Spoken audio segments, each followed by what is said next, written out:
E aí, rapaziada, nós aqui na Barateira, menino, hoje é sábado, dia 15 de agosto, vamos estar fazendo um sorteio semanal, como toda semana, certo, gente?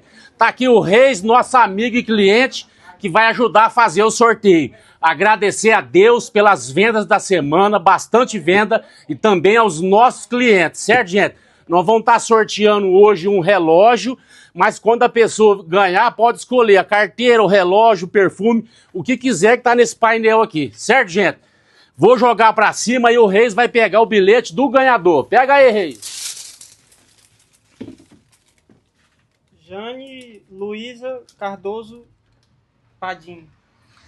Parabéns à ganhadora. Lembrando, gente, aqui na Barateira essa semana chegou bastante novidade, viu, gente? Algumas peças femininas, bastante coisa boa. Vem pra Barateira, vai ficar igual os gatão aqui, ó. Miau, vem pra cá, menino. Ihu!